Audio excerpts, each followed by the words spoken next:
ND 35, Virginia 14. ND goes to 9-1 in a game that was kind of strange in its flow and in just a lot of things, and we'll get into some of that. But a 3-TD win works just about any time, and that's what the Irish got here tonight against a pretty good Virginia team. For Fighting Irish Preview and FightingIrishPreview.com, I'm Phil Houck, and this is That's a Wrap, brought to you by Notre Dame Federal Credit Union. If I had told you before the game that Notre Dame would go 1 for 12 on third down, that they'd commit 9 penalties for 89 yards, that they would fumble and lose a punt, that Riley Leonard would throw only his 4th interception of the year, what would you think? You would think, well, that doesn't sound very good. And what would you also think? If Notre Dame was only managed 7 points in the first quarter, and that was off of the opponent's turnover, and then add into this another odd stat that doesn't make any sense, is that Notre Dame here tonight in this ball game, all those stats I just gave you happened.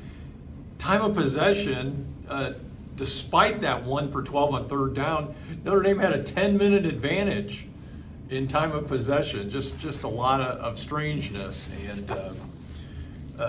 and really some anxious moments in that first quarter after that 7-0 start, after it was Chris Tyree that muffed the opening kickoff. Chris Tyree, who of course spent the rest of his career at Notre Dame, first 5 years, now went home to Virginia for his last season. He fumbles the ball. Irish pick it up, and they get great field position. They score 4 plays later. But like I said, at the end of the first quarter, it's just 7-0, and nothing's happening. Lots of punts. I think there were 6 or 7 punts in the first quarter. But then the second quarter happened. Bizarre. 3 interceptions by the Irish, 3 touchdown passes by Riley Leonard. On top of that, a 78-yard pass to Jaden Harrison. Oh, that was great. That was a great downfield, perfect view. No, it got called back. There was contact to a face mask, something of that nature in the line, called back.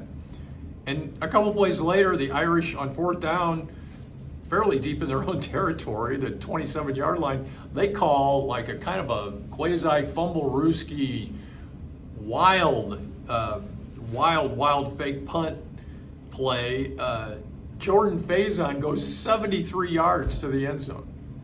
Nope, he got called back. And we still haven't gotten a really good explanation as to what was wrong with that play, other than they said that the Irish had an illegal formation. Couldn't get an explanation after the game, and Marcus Freeman didn't feel he got a satisfactory explanation, except he accepted it and they had to move on. But the Irish still managed to have those 3 touchdown passes in the fourth quarter. It's 28-0 at halftime, despite those plays being called back, those odd things, those big explosive plays that got called back. And then Jeremiah Love in the middle of early in the third quarter, he takes the ball 76 yards on a play, and the game, for all intents and purposes, is over. It's 35-0. The Irish are definitely on their way. Virginia does manage 2 late TDs, one in the third quarter, one right near the end of the game, to make it a 35-14 game.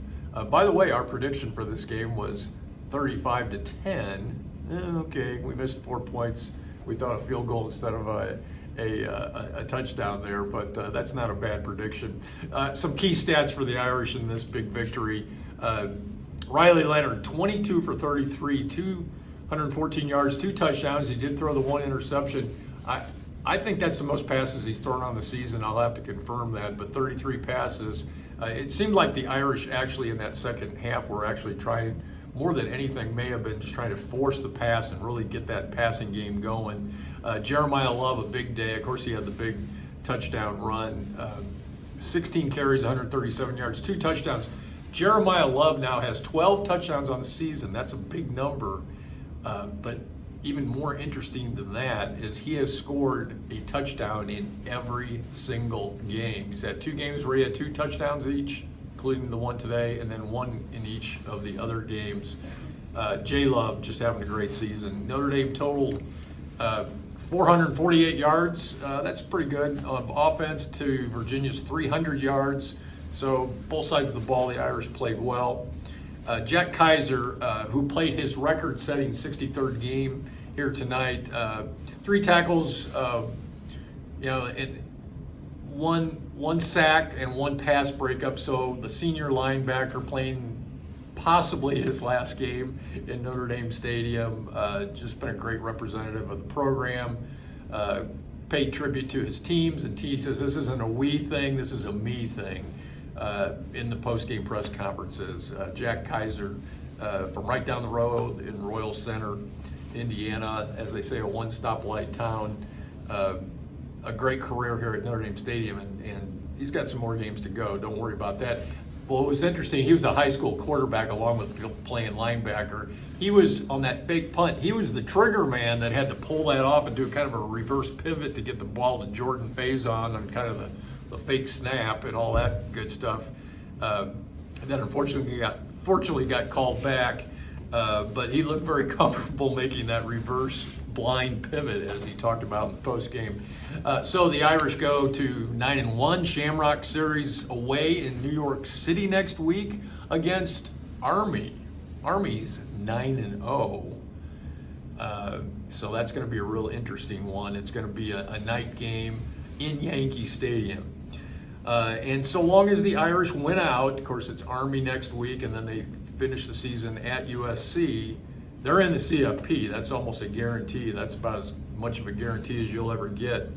But that's also win out, and there's a good chance that the Irish can host the first round playoff game back here right in Notre Dame Stadium. That would be spectacular. That would be on December 20th or December 21st. So something to think about. For Fighting Irish Preview and fightingirishpreview.com, I'm Phil Houck, and this has been the Notre Dame Federal Credit Union. That's a wrap. I'll talk to you next time.